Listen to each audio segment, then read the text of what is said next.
Hello Herstorians, how are we all doing? I hope you are managing self-isolating and not going too bonkers. I've kind of settled into it a bit now, getting some wedding DIY jobs done, like doing table centerpieces and things like that. So I'm coping okay. We've just been told we've got another 3 weeks of lockdown here in the UK. So I thought I better get another video out to keep you guys entertained. So I am doing today the long-awaited Mary Queen of Scots. I promised right at the beginning when I started all of this, and I did Elizabeth I, that we would do Mary Queen of Scots, and now is that time. So there we go. I am carrying on with the Medici series. They're all filmed, they're all done and dusted. I'm going to edit part 2, Clarice Orsini, tonight. So that will be up for you next week to view. But without further ado, Mary Queen of Scots, famous for having her head lopped off, possibly murdering her husband and being overthrown by her own people. Let's dissect the life and death of this misunderstood monarch, shall we? So, born 8th of December 1542 at Linlithgow Palace in Scotland to King James V of Scotland and his French second wife Marie de Guise.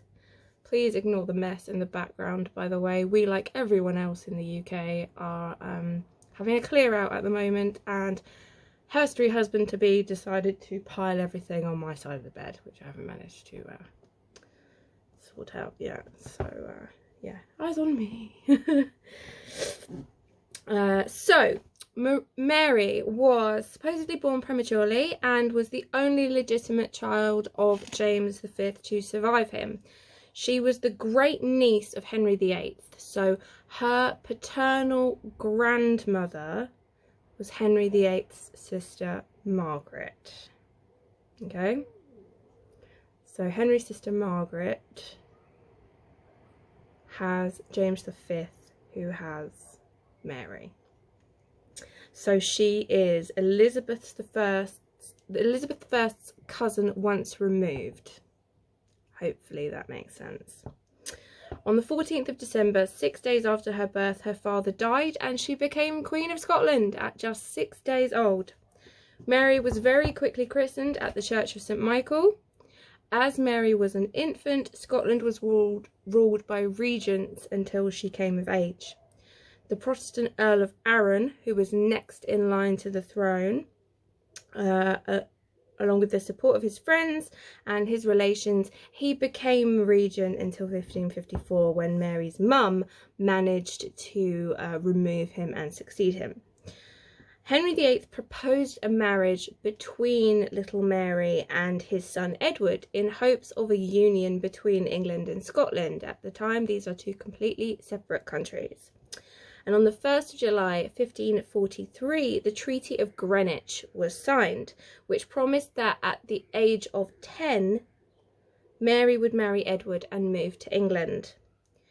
Mary was officially crowned at 9 months old on the 9th of September 1543 at Stirling. Shortly before Mary's coronation, Henry arrested some Scottish merchants heading for France and impounded their goods. The arrests obviously caused anger in Scotland, and Arran, who had since become a Catholic, he encouraged Parliament to reject the Treaty of Greenwich, which they did in December, renewing their alliance with France. Henry then begins what is called his rough wooing of Scotland, effectively trying to force through the marriage alliance and the Treaty of Greenwich through military intervention and a series of raids. Doesn't quite have the desired effect. In May 1544, the Earl of Hertford raided Edinburgh. Mary's guardian moved her several times to safety, and in 1547 they turned to France for help. King Henry II proposed to unite the two countries by marrying the now 5-year-old Mary to his 3-year-old son, the Dauphin, or the heir to the throne, Francis.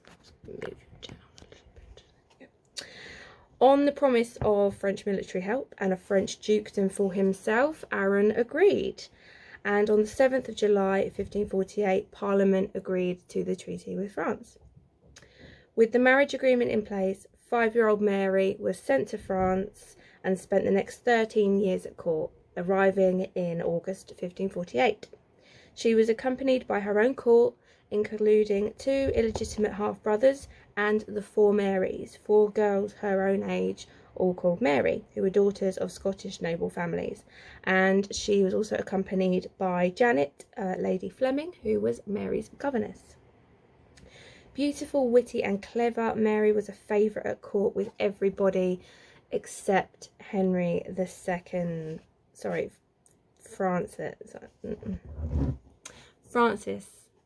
Francis's mum, Henry II's wife, Catherine de Medici, and we will get into her story on, see what I did there, on episode 3 of our Medici trilogy, so keep your eyes out, that is coming. Mary learned to play the lute and the virginals, to write poetry, horsemanship, falconry and needlework, and spoke 6 languages: French, Italian, Greek, Latin, Spanish and her native Scots. She became close with her future sister-in-law Elizabeth of Valois and with her maternal grandmother Antoinette de Bourbon, who acted as one of her most trusted advisors. She got on well with her betrothed, and on the 24th of April 1558 they married at Notre Dame Cathedral.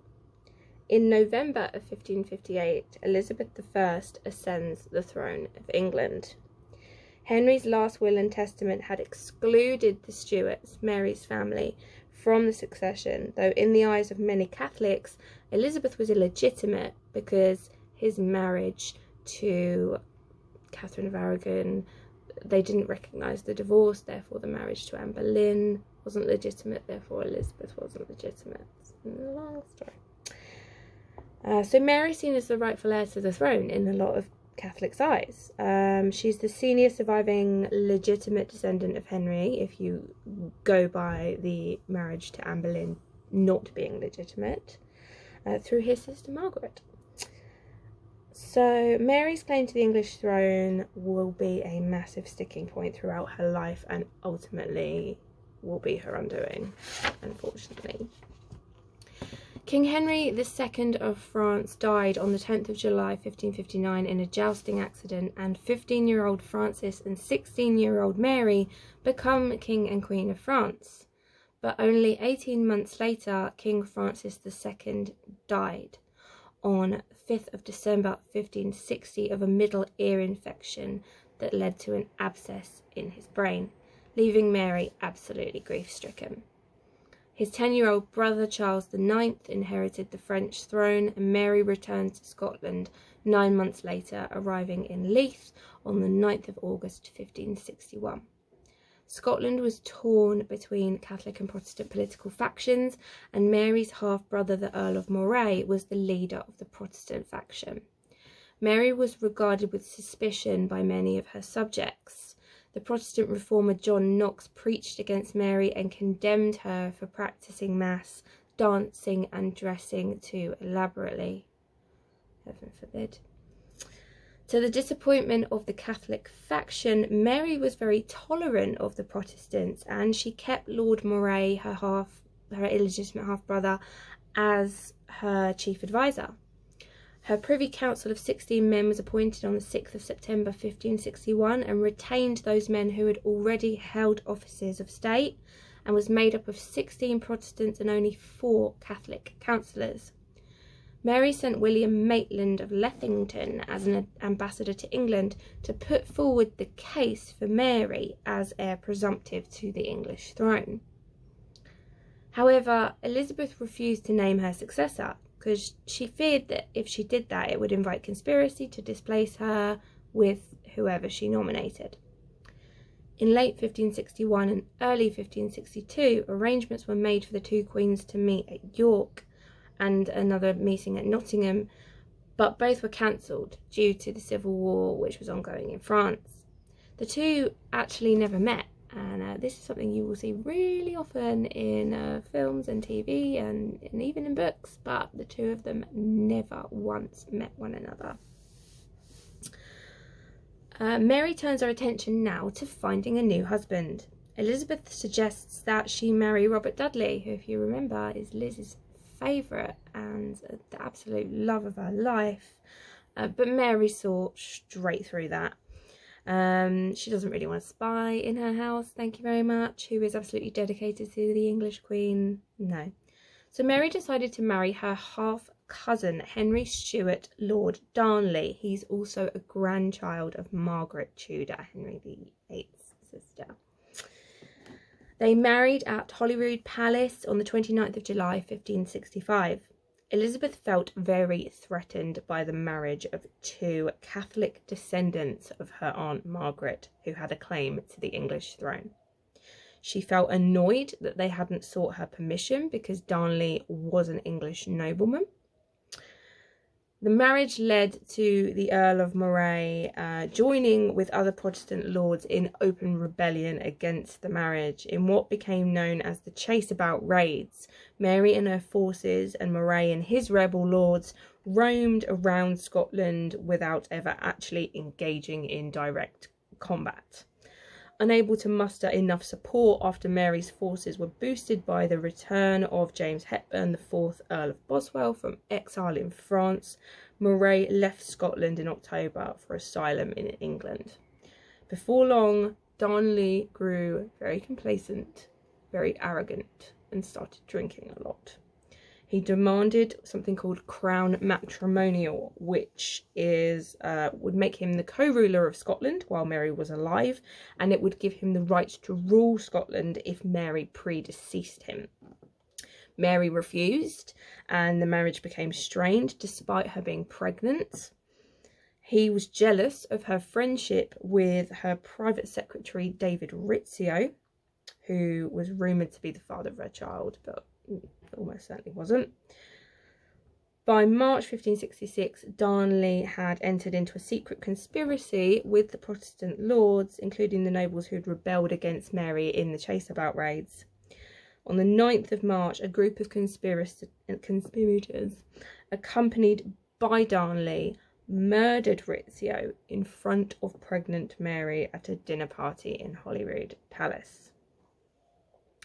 Mary's son by Darnley, James, was born on the 19th of June 1566 in Edinburgh Castle, but the marriage by this point was irretrievable.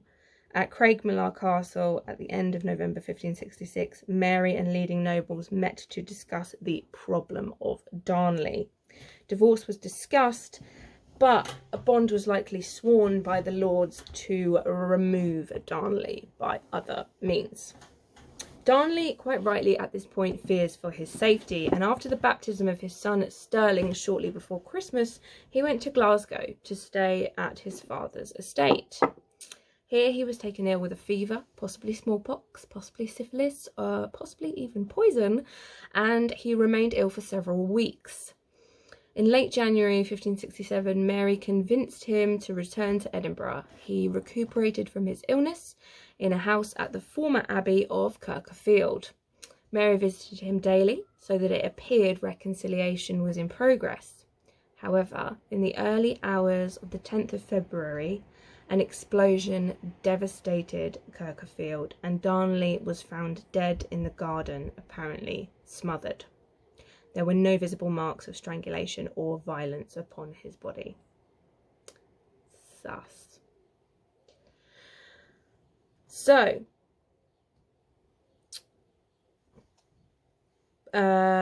Moray, Mary, everybody all fell under suspicion, with Bothwell generally believed to be the one who carried out the actual assassination.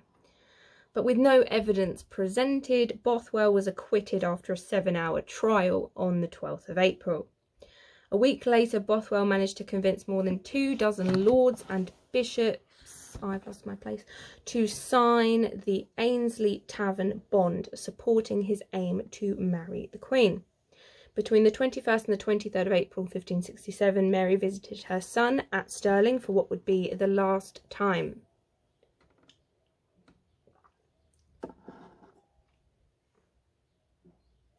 On her way back to Edinburgh on the 24th of April, Mary was abducted willingly or not, is up for debate, by Bothwell and his men and taken to Dunbar Castle, where he may have sexually assaulted her. On the 6th of May, Mary and Bothwell returned to Edinburgh, and on the 15th of May at Holyrood they were married. Bothwell had literally only just divorced his first wife, Jean Gordon, only 12 days prior. Sounds like a right catch. The marriage was deeply unpopular. Many people surprised she would marry the man accused of murdering her husband. The marriage itself was very tempestuous, and Mary was very despondent within the marriage. 26 Scottish peers, known as the Confederate Lords, turned against Mary and Bothwell, raising an army against them. During a confrontation at Carberry Hill on the 15th of June, Mary's forces deserted her, and she was taken to Edinburgh, where crowds of spectators denounced her as an adulteress and a murderer. The following night, she was imprisoned in Loch Leven Castle, which is on an island in the middle of the loch. Between the 20th and 23rd of July, Mary miscarried twins. And the following day, on the 24th of July, she was forced to abdicate in favour of her 1-year-old son, James. Moray was made regent, and Bothwell was driven into exile, where he was imprisoned in Denmark, went insane, and died in 1578. Now, why on earth would Mary marry the man who is accused of murdering her husband? I have a theory, and the theory is that she was sexually assaulted after she was effectively abducted, and because they had consummated their union and she fell pregnant, I think with her Catholic beliefs she probably felt sort of forced to marry him, and he had been an ally to her and he had helped her, and up until that point they were getting on very well. So that's my theory, just based on how unhappy they were married. But some people think that she was having an affair with Bothwell while she was with Darnley, so when the whole thing was consensual, so who knows. That's just my theory. So little James is made king. Moray's regent, Bothwell's driven into exile. On the 2nd of May 1568, Mary escaped Loch Leven Castle, raised a small army and headed south, crossing the Solway Firth into England by fishing boat on the 16th of May. 2 days later, local officials took her into protective custody at Carlisle Castle. Mary had expected Elizabeth to help her regain the throne, but she was to be sorely disappointed. Elizabeth ordered an inquiry into Darnley's murder. As evidence against Mary, Moray presented what are called the casket letters, 8 unsigned letters supposedly from Mary to Bothwell and back, 2 marriage contracts and love sonnets said to be found in a silver gilt casket decorated with King Francis II's monogram. Sorry, Scruffy is whinging. I'm going to boot him out. No, he doesn't want to go downstairs. He wants cuddle, he wants fuss, he wants attention. I'm going to put him right here. Try not to drop everything. Try not to make a total mess of everything. There we go. So yes, the casket letters. Very controversial, these casket letters. Mary declared them to be outright forgeries. Still a common topic of debate over their authenticity. The originals were destroyed in 1584, probably by her son James. Surviving copies do not form a complete set. Biographers such as Antonia Fraser, Alison Weir and John Guy believe the documents to be either complete forgeries or that incriminating passages were inserted into genuine letters, or that the intended recipients were not Mary or Bothwell. Guy points out that the French language and grammar used in the sonnets are too poor for a writer with Mary's education and fluency. The majority of the commissioners accepted the casket letters as genuine, however, at the time, and Elizabeth concluded the inquiry with a verdict that nothing was proven either way, which was exactly what she had wanted to do. She didn't want Mary convicted, and neither did she want her acquitted. Elizabeth had succeeded in maintaining a Protestant government in Scotland without either condemning or releasing her fellow sovereign. Elizabeth was very good at chess. On the 26th of January 1569, Mary was moved to Tutbury Castle and would remain under house arrest at various locations across England for the rest of her life. Mary was permitted her own domestic staff and had 30 carts to transport her belongings from place to place. Her health began to decline, perhaps through porphyria or just a lack of exercise, and by the 1580s she had severe rheumatism in her limbs, rendering her lame. In May 1569, Elizabeth attempted to mediate the restoration of Mary in return for Protestant rule, but a convention held at Perth rejected the deal. Then in 1570, Moray was assassinated, coinciding with a rebellion of the Northern Earls in England, and this persuaded Elizabeth that Mary was a genuine threat. Her principal secretaries, Sir Francis Walsingham and William Cecil, watched Mary very carefully with the aid of spies placed in her household. In 1571, they uncovered the Ridolfi plot, which planned to replace Elizabeth with Mary with the help of the Spanish and the Duke of Norfolk. Norfolk was executed as a result of this all coming to light. Pope Gregory XIII endorsed plans to marry Mary to John of Austria and depose Elizabeth.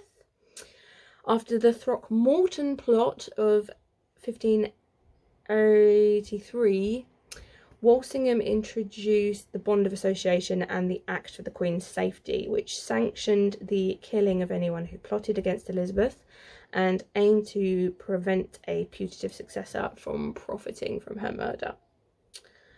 In 1584, Mary tried to propose an association with her son James, where she would stay in England and renounce any claims to either throne in exchange for the immediate alleviation of her captivity. James rejected it, signed an alliance with Elizabeth, signed a treaty, and abandoned his mother completely. Neither James nor Elizabeth trusted Mary to stop plotting, basically. In February 1585, William Parry was convicted of plotting to assassinate Elizabeth. On the 11th of August 1586, Mary was implicated in the Babington plot. This will be the final plot, and it will be her undoing. Walsingham had deliberately arranged to entrap her by misleading Mary into thinking her letters were securely being smuggled out, while in reality they were being deciphered and read by Walsingham. With these letters, they finally had clear evidence that Mary had sanctioned the attempted assassination of Elizabeth. Mary was moved to Fotheringay Castle, was put on trial for treason, and she was convicted on the 25th of October and sentenced to death. Elizabeth hesitated for so long to sign her order of execution, despite immense pressure from Parliament. She was concerned that the killing of a queen, a fellow monarch, could set a precedent, and she didn't want to incite retaliation from her son James, who she got on with very well, and from the Catholic powers of Europe either. It took 3 months, but eventually, on the 1st of February 1587, Liz signed the death warrant, and on the 3rd of February, 10 members of the Privy Council, summoned by Cecil without Elizabeth's knowledge, decided to carry out the sentence immediately, in case she changed her mind again, which she did very often. Just 4 days later, on the evening of 7th of February 1587, Mary was informed she was to be executed the following morning. She spent her last hours in prayer, distributing her belongings to her household and writing her will. The scaffold was erected in the Great Hall at Fotheringay and was draped in black cloth. Mary wore a velvet petticoat, black satin bodice, a pair of sleeves in crimson brown, which was the liturgical colour of martyrdom in the Catholic Church. She was blindfolded with a white veil embroidered in gold, knelt down on a cushion, positioned her head on the block, and spoke her last words. In manus tuus Domine, commendo spiritum meum. Into my hands, O Lord, I commend my spirit. Mary wasn't beheaded quickly or painlessly. The first strike missed her neck entirely and hit the back of her head. The second blow severed the neck except for a little bit of sinew which the executioner cut through using his axe. Afterwards he held her head aloft and declared, God save the Queen, but the auburn hair in his hand turned out to be a wig, and the head fell to the ground, revealing Mary's very short grey hair underneath. Cecil's nephew, who was present, said her lips continued to move in prayer for a further 15 minutes after her head was cut off, and that a small dog owned by Mary emerged from hiding underneath her skirts, which is very sad. I know, it's very sad. I'm gonna boot him out now. God damn, I've tried everything to get this video filmed today. I tried to go outside. I thought I'd do it in the sunshine. It'd be lovely, and oh, the wind was a-howling. Makeup streaming down my face, like tears streaming down my face, and I thought I'd do it up here, quiet with the dog, but the dog doesn't want to be quiet. Anyway, we are talking about Mary, Queen of Scots. So yeah, the doggy was hiding under her skirt. All of her clothing, the block, and everything touched by her blood was supposedly burnt in the fireplace of the Great Hall to deter relic hunters. When the news of execution reached Elizabeth, she was livid. Absolutely livid. And she asserted that the Privy Council had acted without her authority. Mary's request to be buried in France was denied by Elizabeth. Instead, her body was embalmed and she was buried at Peterborough Cathedral in late July 1587. Her entrails, which were removed during the embalming process, were buried secretly within Fotheringay Castle. Her body was exhumed in 1612 when son James had her reinterred at Westminster Abbey in a chapel opposite Elizabeth's tomb. Elizabeth went on to name Mary's son and Elizabeth's godson, James, as her heir upon her deathbed, and he became James I of England and James VI of Scotland, uniting the two countries under one monarch. So let's have some fun facts about Mary, Queen of Scots, shall we? What did Mary look like? Well, according to contemporary accounts, she was beautiful, clever and vivacious.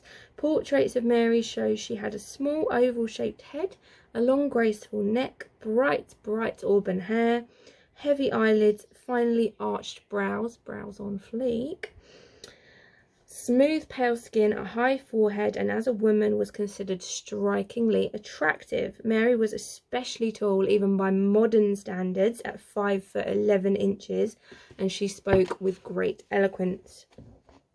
Mary actually had many other potential suitors after her first husband Francis died.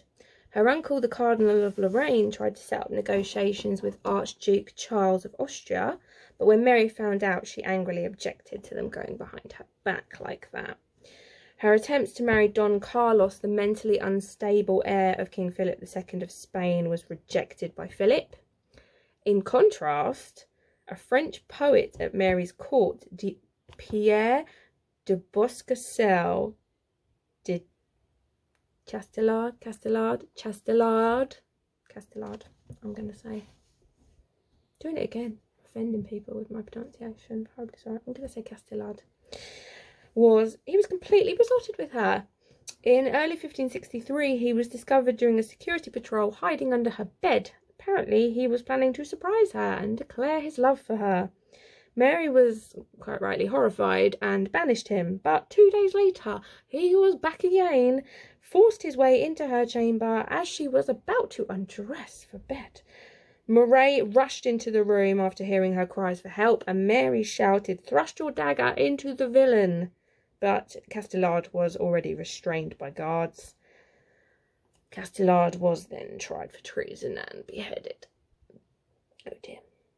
Mary had smallpox when she was young, but was left with no scars, which probably made Elizabeth quite jealous because, as we know, Elizabeth painted her face completely white because she was so covered in smallpox scars.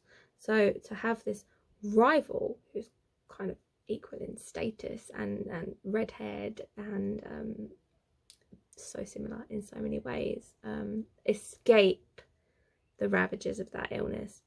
Liz probably didn't like that very much.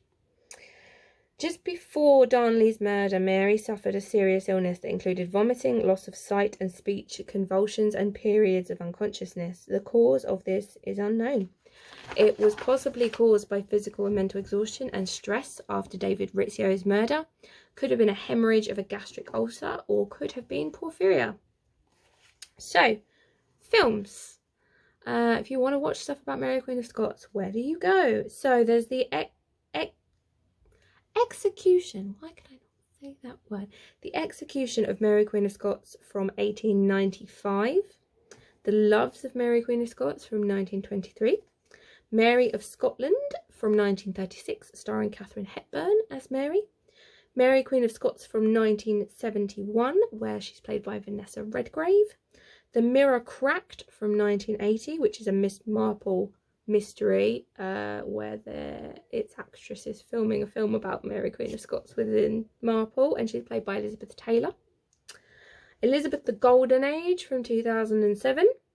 Mary Queen of Scots from 2013, and the latest Mary Queen of Scots from 2018, which stars Saoirse Ronan as Mary and Margot Robbie as Elizabeth, and a very good film it was too, if I say so myself.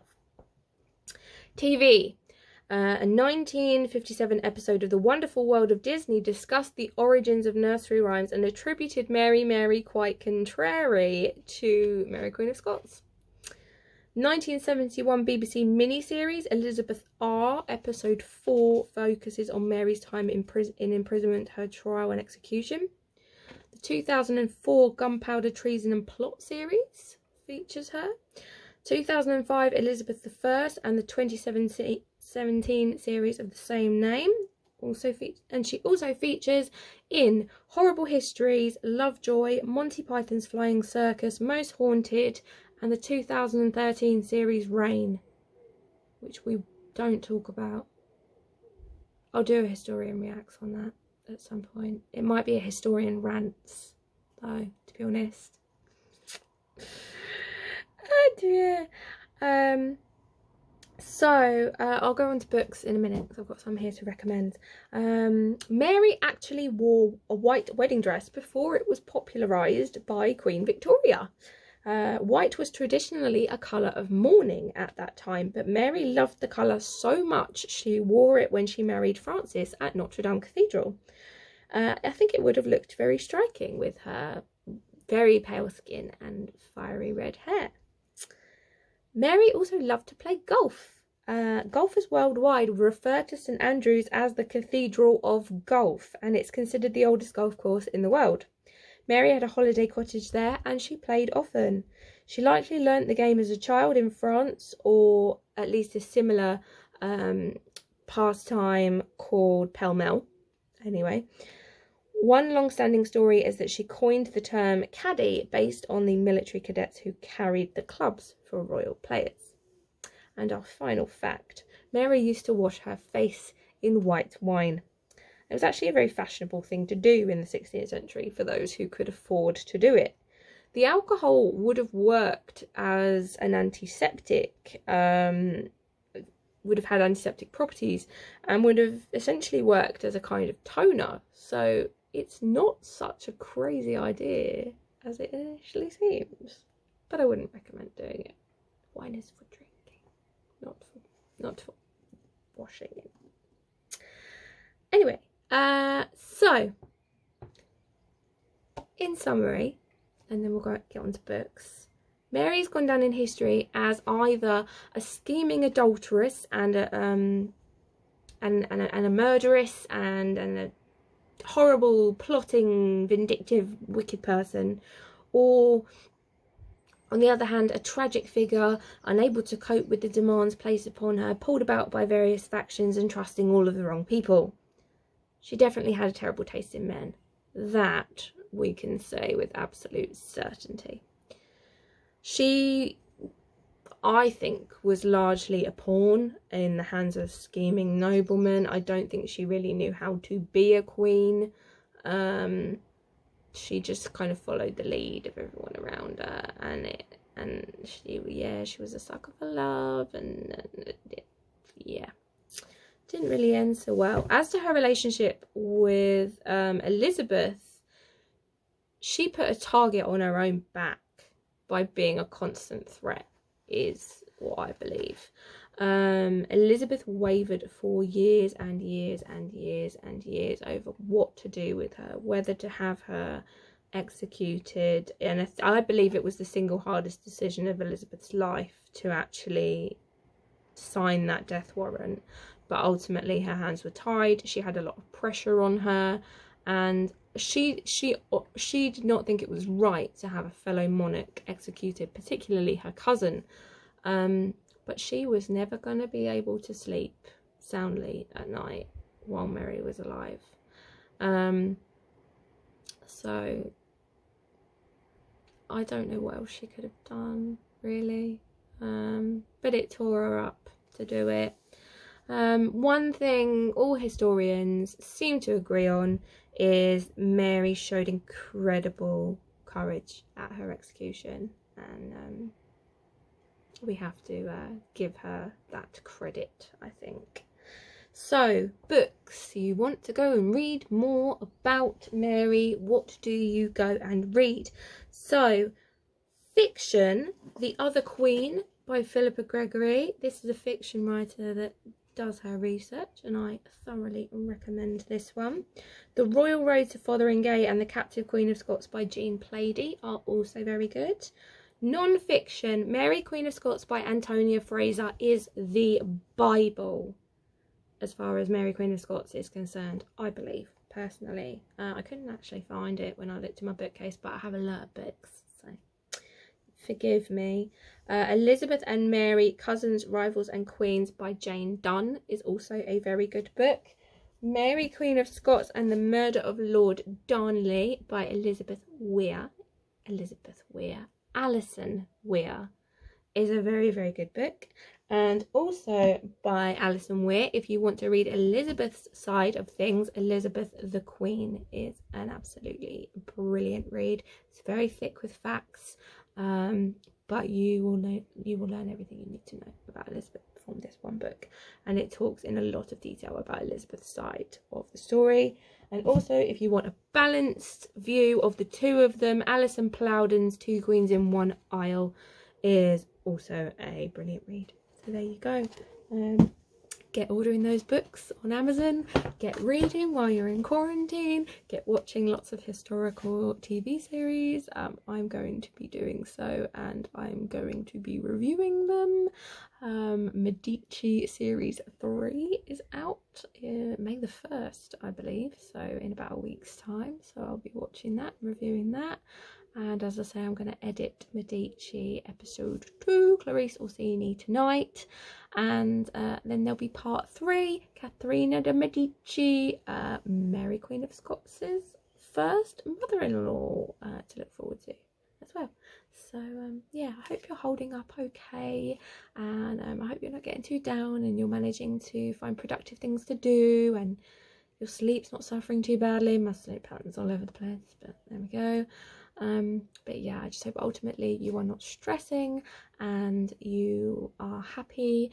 Finally, as a last point before I go, if you are struggling with anxiety for the first time in this situation, or you are a long-standing anxiety sufferer, or you have mental health issues going on, or you just want to de-stress in this crazy time, I thoroughly recommend Emma Kenny, not me, Emma Kennedy.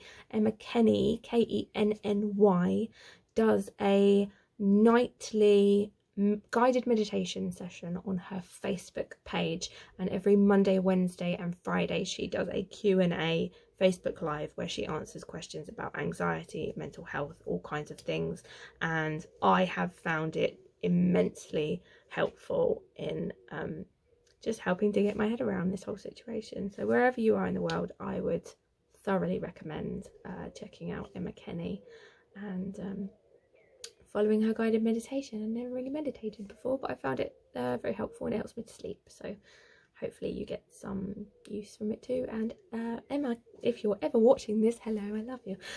Anyway, I will see you all very soon for another episode of Herstory. Look after yourselves, stay safe, stay at home, look after your loved ones, FaceTime your nan, and yeah, just spread love. Speak to you soon. Bye bye.